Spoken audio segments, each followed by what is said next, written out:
তো এই গল্পটা পাঠিয়েছে চাঁদপুর থেকে একটা ভাই, তবে বর্তমানে তিনি একজন সৌদি প্রবাসী। তো চলুন বেশি কথা না বলে তার গল্পটা শুরু করা যাক। আমার নাম রনি, ছন্দনাম। আমার বাড়ি চাঁদপুরে। আমার জন্ম একটা মধ্যবিত্ত পরিবারে, আর মধ্যবিত্ত পরিবারগুলোতে আত্মসম্মান সবার আগে। আমার বাবা ছিলেন শিক্ষক, তাই ছোটবেলা থেকেই সব ধরনের অসম্মানজনক কাজ থেকে দূরে দূরে থাকতাম, কিন্তু সেই চরিত্রটা বেশি দিন ধরে রাখতে পারিনি।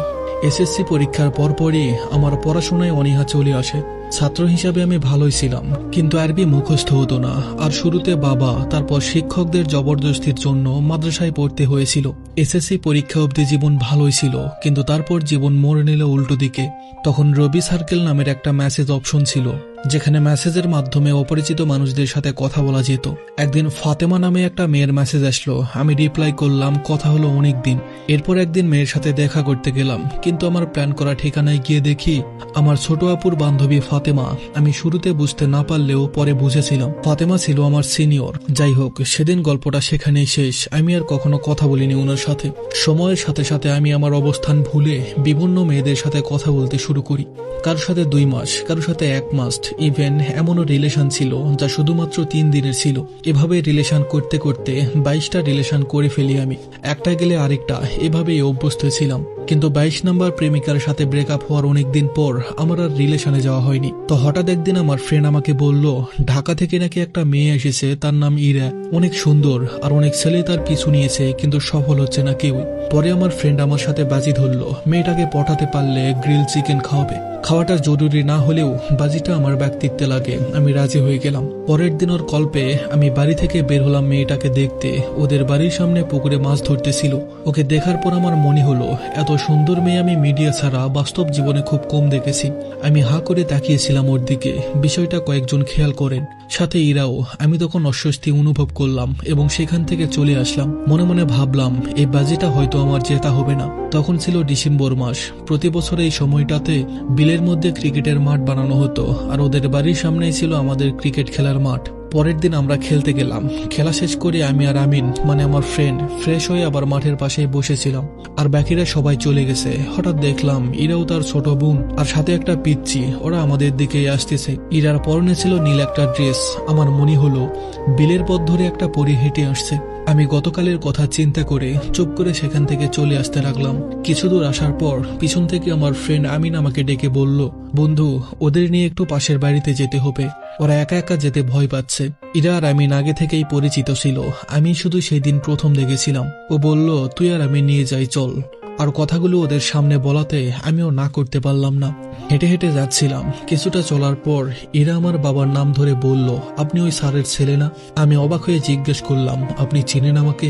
সে বলল, আমি ছোটবেলায় গ্রামে 1 বছর পড়াশোনা করেছিলাম। আপনার বাবা অনেক ভালো মানুষ, আমাকে অনেক আদর করতেন। পৃথিবীর সব ছেলেরাই নিজের বাবার ব্যাপারে এমন মন্তব্য শুনলে প্রশান্তি অনুভব করে, আমিও তাই করলাম। আমি জিজ্ঞেস করলাম, বাবার কাছে না হয় পড়তেন, সেই জন্য না হয় বাবাকে চিনেন, কিন্তু আমাকে চিনলেন কিভাবে? এরা বলল, স্যারের ক্লাস করার সময় আপনি আসতেন, তখন দেখেছিলাম, আর আপনার বাবার সাথে আপনার চেহারার 90% মিল আছে। একজন শিক্ষক তাকে আদর করত, সে সেই শিক্ষকের চেহারা মনে রেখেছে, সাথে শিক্ষকের ছেলেকেও। যদিও আমার বাবার সাথে আমার চেহারার মিলের কথাটা অনেকেই বলেছেন। ওই বাড়ি থেকে আসার পথেই ইরার থেকে ফেসবুক আইডি নিয়ে নিলাম। বিষয়টা যতটা জটিল ভেবেছিলাম তার কিছুই হলো না। স্যারের ছেলে হওয়াতে খুব সহজেই পেয়ে গেলাম। সেদিন থেকেই কথা শুরু। প্রথম দিকে একটা ব্যাপার খেয়াল করলাম, মেয়েটা চুপচাপ স্বভাবের এবং খুবই পজিটিভ, আর থেমে থেমে খুব শান্তভাবে কথা বলে। এই ব্যাপারটা আমাকে আকৃষ্ট করত। আমরা প্রতিদিন ঘন্টার পর ঘন্টা কথা বলতাম, প্রায় দেখা করতাম। ওকে আমি যখন যেভাবে যেখানে চাইতাম সেখানেই পেতাম। আমার কাছে ব্যাপারটা আর 5টা মেয়ের মতোই স্বাভাবিক লাগতো, তবে মাঝে মাঝে ও কিছু প্রশ্ন করত। যেমন একদিন বলল, আপনি হো হো করে হেসে ওঠেন, এই হাসি শুনলে আমার মন ভালো হয়ে যায়, শরীরে শীতল অনুভব হয়। এই জাতীয় কথা আমাকে আগে কেউ বলতো না, আমি অস্বস্তিতে পড়ে যেতাম। এভাবেই আমাদের সম্পর্ক একাতে লাগলো। মাঝে মধ্যে তার তীব্র ভালোবাসা টের পেতাম, কিন্তু আমি পাত্তা দিতাম না সেই অনুভূতি। আমার ধারণা, একটা পুরুষ কোনোভাবেই নারী নামের এক সামান্য সৃষ্টির প্রতি দুর্বল হতে পারে না। এটা পুরুষত্বের সাথে বেমানান। এর মধ্যে কেটে গেল প্রায় 1.5 বছর। এই 1.5 বছরের মধ্যে আমি কখনোই ওর প্রতি অভিযোগ করার সুযোগ পাইনি। মাঝে মধ্যে রাগারাগি করতাম, মেয়েটা চুপ করে শুনতো। জীবন নামের সমুদ্রে আবার ঢেউ বদল আসলো। আব্বু আমার বাজে আড্ডা আর বখাটে ছেলেদের সাথে ওঠা বসা দেখে সিদ্ধান্ত নিল বাইরে পাঠিয়ে দিবে আমাকে। তো জুন মাসের 6 তারিখে আমার ফ্লাইট। ইরাবতীর সেদিন কি কান্না! আমি শক্ত মানুষ হয়েও সেদিন নিজেকে সামলাতে কষ্ট হচ্ছিল। এখানে এসে দেখলাম কাজের চাপ প্রচুর। কোম্পানিতে সারাদিন ঝগড়া ঝামেলা লেগে থাকতো আমাকে নিয়ে। আমি সবকিছু বাদ দিয়ে কাজে মন দিলাম। মোবাইলটা পাল্টে ফেললাম। পুরনো কোনো কিছুই আমার কাছে রইল না, শুধু ইনস্টাগ্রাম ছাড়া। কিছুদিন পর একদিন ইরার বান্ধবী মেসেজ দিল, বলল ইরাকে নাকি দেখতে এসেছে, ছেলেপক্ষের নাকি মেয়ে অনেক পছন্দ হয়েছে। এ ব্যাপারে আমার সিদ্ধান্ত জানতে চাইল।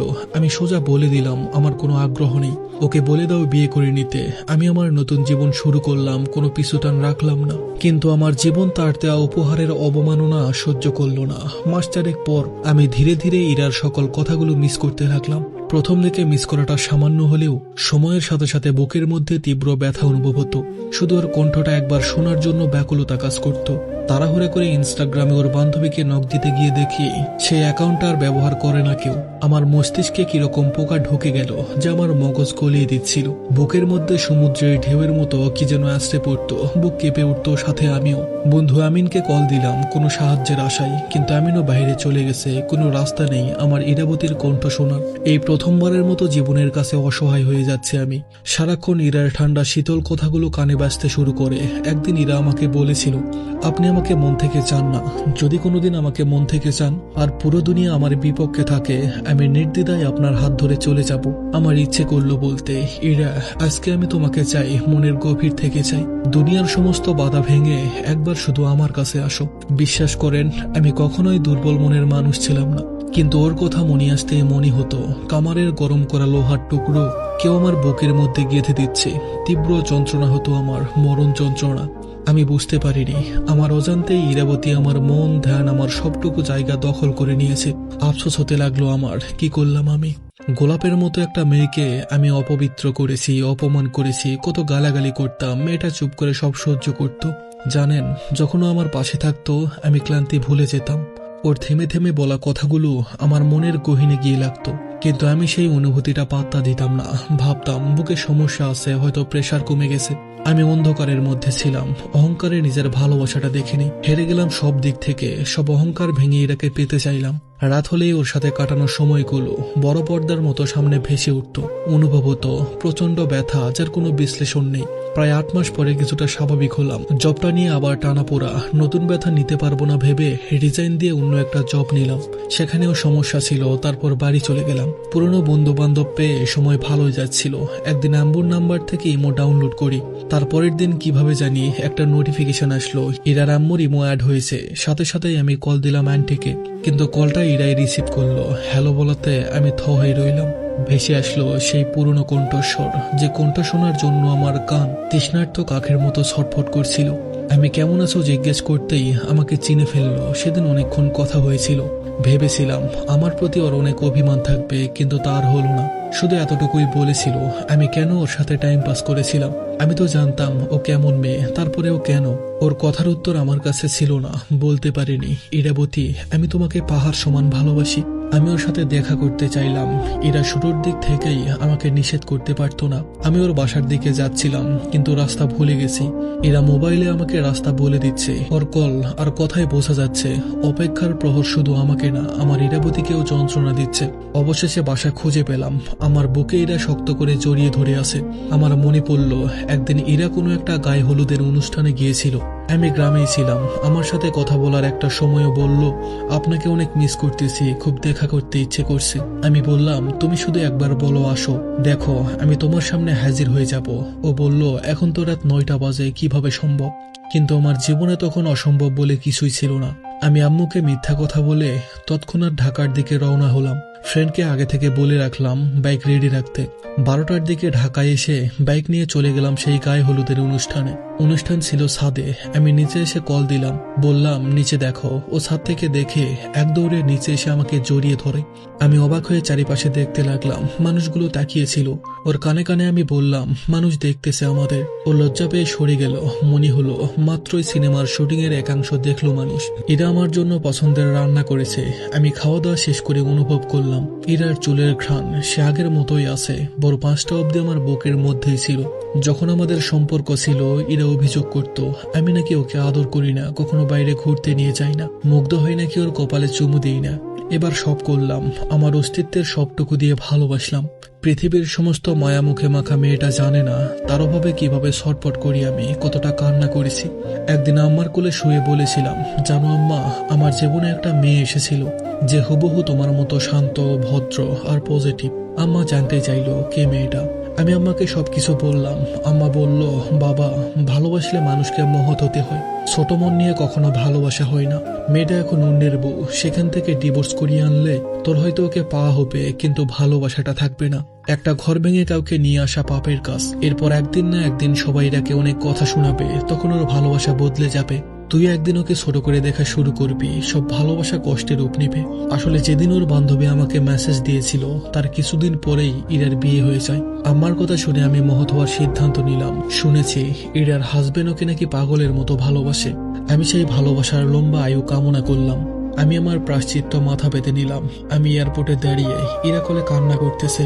সেদিনের মতোই আমি বেসামাল দুনিয়ার সব ভাষা ভুলে গেছি। অপর প্রান্তে ইরা হাউমাউ করে কান্না করতেছে। ওর শেষ ইচ্ছে ছিল আমি যেন মাসে একবার অথবা 2বার শুধু ওর সাথে কথা বলি, এর বেশি ওর কোনো চাওয়া নেই। আমি মনে মনে বললাম, ইরাবতী, তুমি ভুল মানুষকে ভালোবেসেছিলে। তোমাকে ভালোবাসার যোগ্যতা বিধাতা আমার থেকে কেড়ে নিয়েছে। তবুও বিধাতার কাছে চাইব জগতের সমস্ত সুখ যেন তোমার পায়ের নিচে থাকে। 7টা বছর কেটে গেছে, আমি আর কাউকে আপন করতে পারিনি। এখনো জ্যোৎস্না দেখলে, সমুদ্র দেখলে ইরার কথা খুব মনে পড়ে সেই পবিত্র চোখ যা দেখেছিলাম কোনো এক পুকুর পাড়ে। আমি এখন 28 বছর বয়সে এক যুবক, খুব ভালো একটা চাকরি করি, কোনো কিছুর অভাব আমার অনুভব হয় না। আমার এখন সবকিছু আছে, কিন্তু ইরা নেই। বাড়ি থেকে আম্মু আপুরা সবাই বিয়ের জন্য চাপাচাপি করছে। আম্মুকে বলেছি, তোমরা মেয়ে দেখো, পছন্দ হলে আমাকে বলো, আমি দেশে আসবো। কিন্তু আমার বিয়ের তারিখ হতে হবে 17ই ডিসেম্বর। এই 17ই ডিসেম্বরেই আমার ইরাবতীর সাথে প্রথম দেখা হয়েছিল। আল্লাহর কাছে একটা জিনিসই চাইবো, যেন ওর মতো একটা মেয়ে আবার আমার জীবনে আসে। আপনারা সবাই আমার জন্য দোয়া করবেন। আর যেতে যেতে আপনাদের 2টা উপদেশ দিয়ে যাই। কখনো একাধিক সম্পর্কে জড়াবেন না, কারণ এ জাতীয় মানুষ জীবনে সুখের ছোঁয়া পায় না। আর পায়ের স্যান্ডেল কেনার সিদ্ধান্ত নিতে হলেও সময় নিয়ে নেবেন, তাড়াহুড়া করে কখনো সিদ্ধান্ত নেবেন না। তো এই ছিল আজকের আমাদের গল্প। আশা করি গল্পটা আপনাদের অনেক ভালো লেগেছে। আর আমি পার্সোনালি কিছু কথা বলে মন দিয়ে শুনবেন। আপনি যদি কাউকে ভালোবাসেন তাহলে ভালোবাসার মানুষটাকে শক্ত করে আজীবনের জন্য ধরে রাখবেন। দরকার পড়লে তার চারিপাশে প্রাচীর দিবেন, যাতে সে আপনার থেকে পালিয়ে যেতে না পারে। কারণ ভালোবাসার মানুষটা যদি একবার হারিয়ে যায়, আজীবন চেষ্টা করলেও তাকে আর আপনি ফেরত পাবেন না। এই পৃথিবীতে যারা প্রিয় মানুষটাকে হারিয়েছে একমাত্র তারাই জানে প্রিয় মানুষটাকে ছাড়া বেঁচে থাকা এই পৃথিবীতে কতটা কষ্টের। তাই সবার কাছে একটা অনুরোধ, আপনি যদি কাউকে ভালোবেসে থাকেন তাহলে নিজের সবটুকু দিয়ে তাকে ভালোবাসবেন, আর খুব শীঘ্রই তাকে আপন করে নেওয়ার জন্য 3 কবুলে আবদ্ধ হবেন। আমার এই কথাগুলোর মানে এই না যে আমি আপনাদের রিলেশন করার জন্য উৎসাহ দিচ্ছি। আমি কখনোই রিলেশনের পক্ষে ছিলাম না, কারণ যেটা হারাম সেটাকে হারামই বলতে হবে। আল্লাহ তাআলা বিবাহিত জীবনকে হালাল করে দিয়েছেন। তাই কাউকে যদি পছন্দ হয় তাহলে পরিবারকে মানিয়ে তাকে বিয়ে করে নেবেন, আর রিলেশন থেকে সবসময় দূরে থাকবেন। আপনাদের মাঝে এই গল্পগুলো শেয়ার করার একটা উদ্দেশ্য আছে, আর সেই উদ্দেশ্যটা হলো আপনারা যেন এই পাপ কাছে কখনো জড়িয়ে না পড়েন। আমি সবসময় ভাঙা মানুষদের বিচ্ছেদের গল্প আপনাদের মাঝে শেয়ার করি, যাতে আপনারা বুঝতে পারেন, শুনতে পারেন যে একটা মানুষ একজনকে ভালোবেসে কতটা কষ্ট পেয়েছে, কত কিছু হারিয়েছে, কতটা ভেঙে পড়েছে। আপনাদের সবার কাছে একটা রিকোয়েস্ট থাকবে, জীবনে কখনো প্রেম ভালোবাসায় জড়াবেন না, কারণ যাকে ভালোবাসেন তাকে না পেলে আপনার বেঁচে থাকাকেই কষ্টকর মনে হবে। তো যাই হোক, গল্পটা ভালো লাগলে অবশ্যই লাইক কমেন্ট করে জানাবেন। আর আপনারাও চাইলে আপনাদের জীবনের গল্প আমাদের পাঠিয়ে দিতে পারেন। তো আজ এ পর্যন্তই, দেখা হবে আবার নতুন গল্প নিয়ে নতুন কোনো ভিডিওতে। সবাই ভালো থাকবেন, সুস্থ থাকবেন। ধন্যবাদ সবাইকে।